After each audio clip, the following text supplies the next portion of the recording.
Salut la compagnie. Salut les enfants. Alors aujourd'hui, je suis derrière l'écran pour une fois.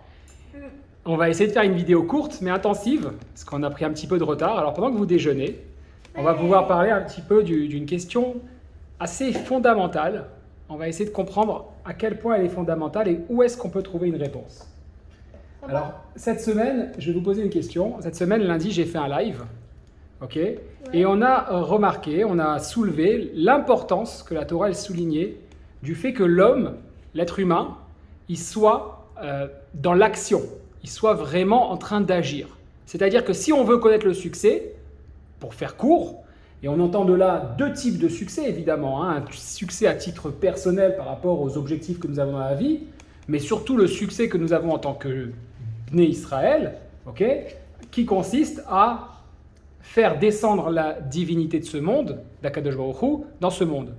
Alors c'est vrai que ça peut paraître déjà une première phrase un peu compliquée, mais pour prendre un exemple très simple, si on comprend par exemple que pour la réussite personnelle, eh ben, ça vient à travers la tzedaka, c'est-à-dire que l'homme n'a de raison d'être aisé financièrement, d'avoir beaucoup d'argent, que parce qu'il a la possibilité de corriger une justice. Alors à ce moment-là, on comprend que la force de la tzedaka. Et c'est comme ça qu'on va prendre la divinité et la descendre. Et donc de cette manière-là, on comprend clairement que, voilà un exemple, je veux dire, clairement, comment on va, dans notre quotidien, ressentir la shrina d'Hachem, comment on va prendre la divinité et la descendre. Je ne travaille pas juste parce qu'il faut travailler, payer les factures, ce qui n'a aucun sens en soi, mais je vais demander une bracha au ciel, parce que grâce à cet argent, je vais pouvoir corriger des injustices, ou pas, peut-être pas forcément une injustice, mais rétablir une justice plutôt au travers de la tzedaka. Alors, la question qui se pose, c'est que lundi, on a parlé effectivement de cette force d'action que l'homme pouvait avoir. Sauf qu'on voit bien que la Torah nous explique bien la puissance finalement de la Emouna. Oui. D'accord ? Comment on peut être en action et en même temps avoir la Emouna en Hachem ? C'est-à-dire, est-ce que quelque part, c'est pas un peu contradictoire ?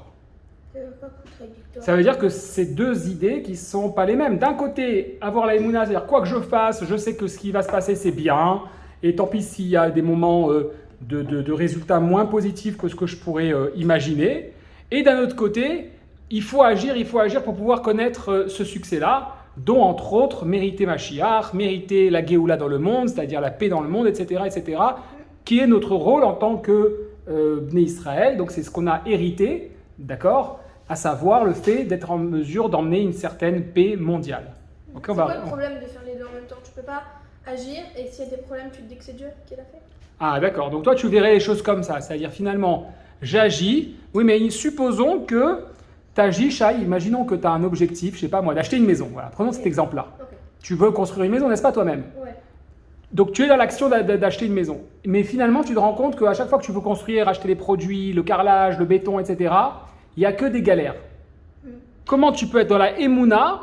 Tu as envie de dire, ouais, mais c'est qu'Hachem, je sais pas moi, il m'aime pas, il a pas forcément. Il veut pas que je fasse ça. Il veut pas que je fasse ça, exactement. Comment on fait pour unir, finalement, j'imagine à tous ces juifs qui ont vécu certaines guerres, ou qui ont essayé de construire Israël et qui sont arrivés dans un pays où il n'y avait rien, il y avait le sable.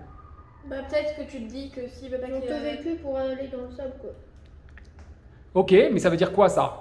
Bah peut-être que si Hachem ne fait pas la maison, il doit comprendre que ce qu'il fait c'est mauvais, il doit changer de chemin, changer de méthode ou ne pas faire ça. Donc si mon rêve c'est de construire une maison pour mes enfants et ma femme et que j'ai que des difficultés, ça veut dire que... C'est peut-être pas ça qu'il faut. C'est peut-être pas ça qu'il faut ? C'est comme ça que tu vois les choses, Shai, et toi aussi ? Ouais. C'est-à-dire ? Enfin je vois pas trop d'autres solutions quoi. En fait je vois deux solutions. Je vois la solution d'Elena qui est peut-être vraie et je vois la solution de Hachem qui te dit tu dois travailler plus dur. Tu dois travailler plus dur, d'accord. Si c'est un rêve, tu dois travailler dur pour l'avoir. Ok. Et bien en fait, voilà, on va essayer de répondre à cette question grâce à la paracha de cette semaine. Est-ce que vous vous souvenez quelle paracha c'est cette semaine ? Shai ? Non. Ekev, non ? Ekev, bravo. Ekev. D'accord. Et Shai, il y a combien de minutes je t'ai dit c'était quoi la paracha ? 10 minutes. 10 minutes ? 10 minutes avec une main. 10 minutes comme ça. 10 minutes comme ça. Oui, 4 minutes. Exactement 4 minutes 45. Bravo. Ça continue. C'est une bracha. Et bien en fait, voilà. La paracha de cette semaine, elle commence avec le pasouk qui dit Ve'aya ekev tishmeun et amishpatim haele Ushmartem va'asitem otam ve'shamar Hashem Elokecha lecha et abrit vatachesed. Ça veut dire quoi? Ça veut dire que voilà, vous allez écouter, vous allez entendre mes commandements, mes jugements, et vous les garderez, et ainsi vous allez les faire aussi. Et donc, parce que vous allez les garder, les faire, etc., Hachem, il va se souvenir, lui aussi, excusez-moi, il va respecter son alliance qu'il a faite avec Abraham, Yitzhak et Yaakov, et il va apporter tout, et ensuite la Torah elle continue, va battre. Seulement, on n'a pas répondu à la question, quelque part, quand je dis comme ça, pourquoi c'est marqué Ve'aya Ekev? Si on prend des Chumashim traduits, c'est marqué, et ce sera parce que vous écoutez. Mais Ekev, Shai, ça veut dire quoi? En hébreu, Ouais. Me'akev, ça veut dire. Me'akev, c'est genre.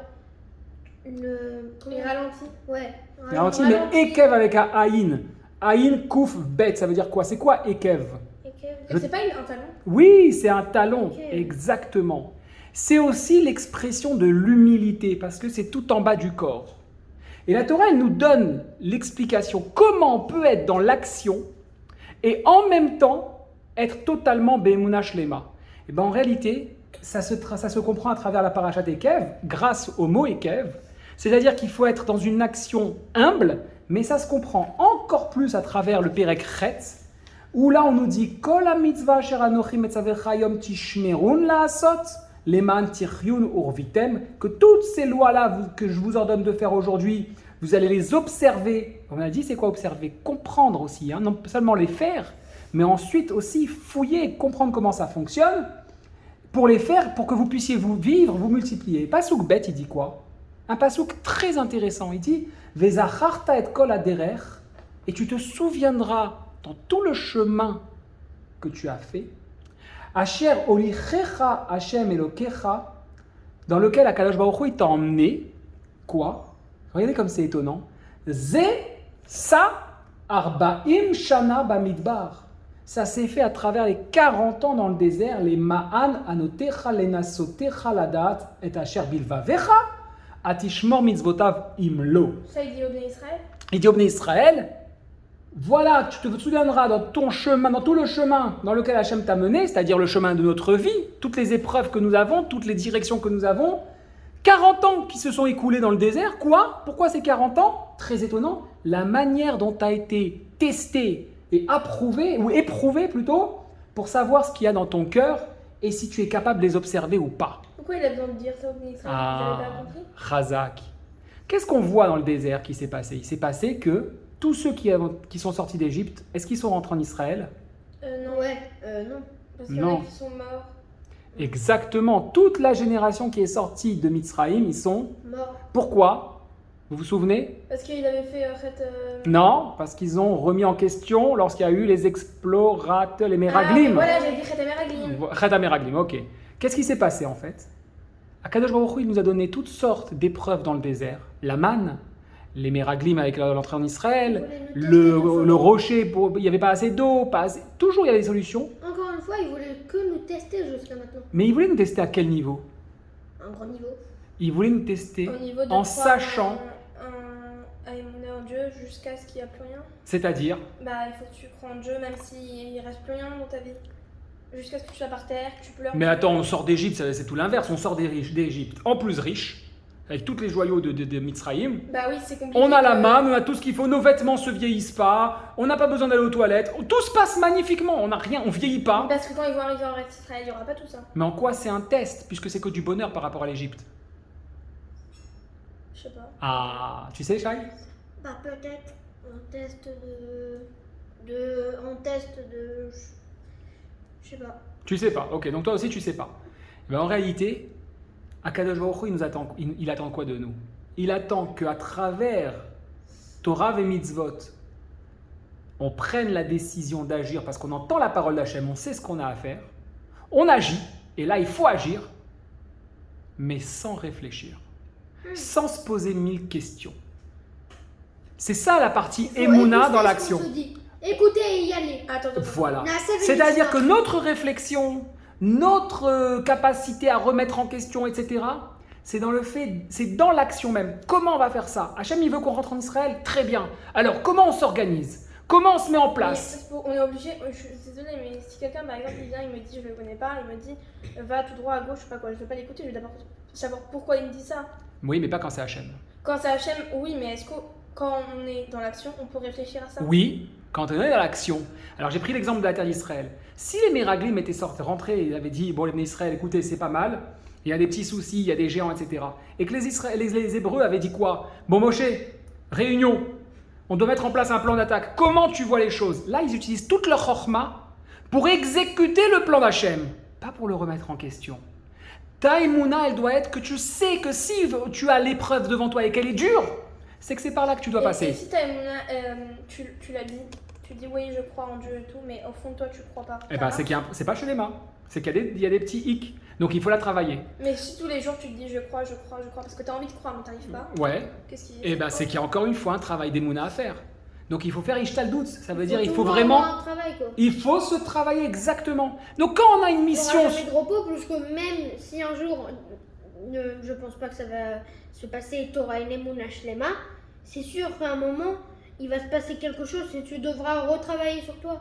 Eh ben oui, parce qu'on est là sur Des terre pour épreuves. ça. Il y a des épreuves pour Hachem, il vérifie que jusqu'où. Quand Avraham Avinu il a reçu l'épreuve d'emmener son fils Yitzhak pour lui faire une shrita, En Safek, il a dit c'est la mission de Dieu, je sais qu'il va y avoir, j'ai confiance en Hachem, j'ai pas besoin de me dire quel est le scénario, je réfléchis pas. J'y vais direct. J'y vais, je réfléchis, comment par contre, Atlemonan, combien de serviteurs je prends avec moi, qui j'informe, ça oui. La méthode, ma chorma, elle est là pour ça. Comment je vais agir, réaliser la volonté d'Hachem, ça, ma méthode, elle est avec moi. Ma réflexion est là pour la méthode, pour la mise en place, etc. Ça, 100%. Mais sur la mitzvah que j'ai à faire, sur l'ordre que je reçois, ok, le mishpat, là-dessus, je ne discute pas. Je commence pas à me dire, attends, mais tu crois qu'aujourd'hui c'est encore valable? Ou qu'Hachem, Hachem, il n'a pas pris en compte que quand il m'a demandé j'avais 30 ans, maintenant j'ai 40 ans, c'est pas pareil, ou j'ai 50 ans, 60 ans. Attends, tu sais, la Torah c'était il y a 1000 ans, aujourd'hui c'est plus bas. On ne discute pas les ordres. On peut discuter la manière dont on va la mettre en place, peut-être. Tu fais ou tu fais pas, voilà. Voilà. Et donc, là on comprend comment un homme il doit agir dans sa vie. Je dois travailler. Pourquoi je dois travailler? Pour gagner de quoi manger, me nourrir. Pourquoi je dois me nourrir? Pour avoir la force d'étudier la Torah. Alors maintenant, je viens de trouver un objectif de mon travail, pour passer du temps avec mes enfants, les éduquer comme il faut. Là, je viens de trouver un objectif de mon travail. Je veux avoir suffisamment d'argent pour pouvoir avoir la tête tranquille et que quand je suis avec mes enfants et qu'on étudie, je suis large, j'ai pas de soucis. Quand je m'occupe de ma femme, je suis large, j'ai pas de soucis. Quand je m'occupe des pauvres de la ville, je n'ai pas de tracas. Alors Hachem, il apporte la bracha de la parnassa. C'est quoi, tracas? De soucis, ok, de lachatz, de pression, je sais pas comment dire ça en hébreu. Tov. Donc, je suis tranquille. Par contre, si je me dis, attends, là-bas, je dois faire ce business, je dois aller là-bas, mais peut-être qu'il y aura des bouchons, mais non, il ne faut pas que j'y aille, je sais pas si je commence à trop réfléchir. Quand les Hébreux, ils ont commencé à réfléchir, mais est-ce que tu es sûr qu'on doit aller en Israël? On doit rentrer dans cette terre, on a douté, on veut pas, on veut faire marche arrière, on aurait dû rentrer en Égypte. Là, tu changes les plans d'Hachem. Et là, c'est un problème. Et là, ça repose. Là, ça commence à mal se passer, tu ne peux pas recevoir les brachot. C'est quoi mal se passer? Tu n'es pas le Kéli qui peut recevoir les brachot. T'es pas ce qui va aider tout le monde, quoi. Voilà. Et ben voilà, on va se souhaiter Shabbat Shalom, en espérant que ça vous a apporté un peu plus dans cette vidéo à nouveau. On partage la vidéo, on l'écoute jusqu'au bout, on like et on en fait profiter tout le monde. Et on vous souhaite un super Shabbat. Shabbat Shalom. Shabbat shalom.